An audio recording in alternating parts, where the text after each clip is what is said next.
And the last thing, the most important piece, is we're going to take the North and never give it back. Bears, Packers. What's up, guys? Swift here covering everything Chicago Bears with daily videos. Let's get right into it. Packers week always hits different. This week has big implications, and our team has failed in this spot routinely in recent history. We all remember Aaron Rodgers coming into our house and uttering the phrase, "I own you." We've had even less success at Lambeau Field. After our big win against the 49ers last week, a lot of the so-called experts have doubled down on their bad takes, and some even still have us ranked as dead last in the power rankings and somehow have the 49ers in the top 10. So no matter what happens this week, expect the narratives to continue. This is a prime time game. All week last week, the national broadcast team made excuses for the 49ers and downplayed what the Bears were able to accomplish. The same stories will likely continue, even if we pull off a shocking upset this weekend. However, if we don't manage to win this game, even though everyone picked us to go 0-2, they will still go right back to those same narratives afterwards. This Bears team is different, though. No matter what happens this weekend, the foundation is still being laid for a ton of future success. The Packers have won 6 straight games against us. Our most recent matchup ended 43-30 with a Packers win. I expect this game to be much lower scoring. Both defenses feature a lot of talent, and I expect this game to be more of a slugfest than a shootout. I expect the Packers to give us their absolute best. Rodgers always plays well after a loss, especially in prime time at home against the Bears. There are a ton of storylines for this. The Packers looked bad last week while the Bears shocked the world. Rodgers was sacked 4 times, 2 more than Fields. Rodgers threw 0 touchdowns while Justin Fields tossed 2 of them. Either way, things are different. Let's get right into my expectations for this game, the keys to the game, and what to look for. First up is when the Bears have the ball. We must establish the run.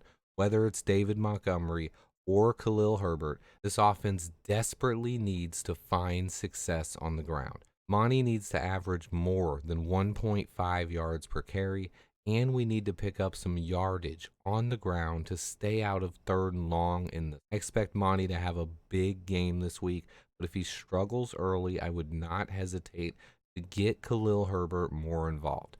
I love Monty, but we have to go with the hot hand, and it's imperative that we have more success on the ground this week. Next up, we have to get Justin Fields out of the pocket on play actions and bootlegs. Luke Getsy has done a great job at this so far, and I expect that to continue this week. We might finally get to see some wrinkles and a little bit more variations from this offense. Despite returning to practice earlier in the week, Velus Jones missed Thursday and Friday's practice and is doubtful to play. I'm hoping one more week of rest fills his hamstring up. I expect Darnell Mooney to be a big part of this offensive game plan this week.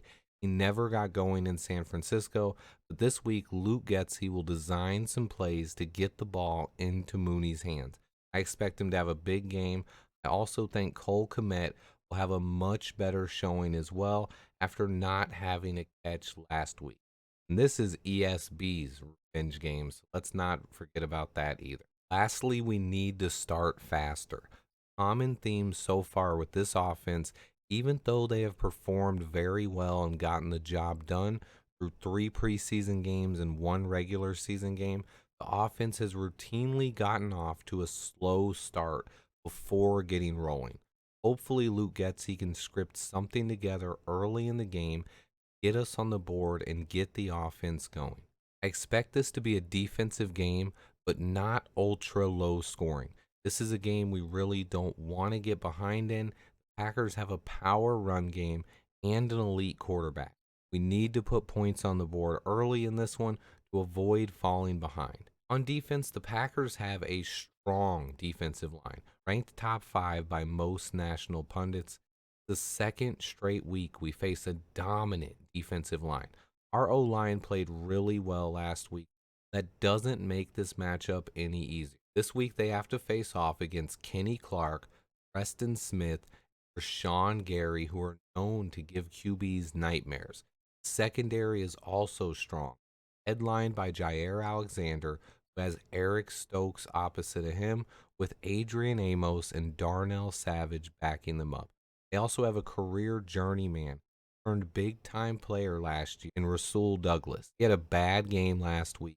Would be someone I would look to take shots at. Nothing against Douglas, but before last year, he had never done much in the NFL. Adrian Amos, who is normally a very solid player, also had a terrible game last. The secondary is very talented despite what Justin Jefferson did to them. But what do we expect when the Packers have the ball? We have to slow down their run game. Kind of a situation where we can't stop them. We have to hope to contain them. Packers feature a dynamic 1-2 punch at running back, Aaron Jones and A.J. Dillon. Even with Rodgers at QB, this offense now flows through the running backs.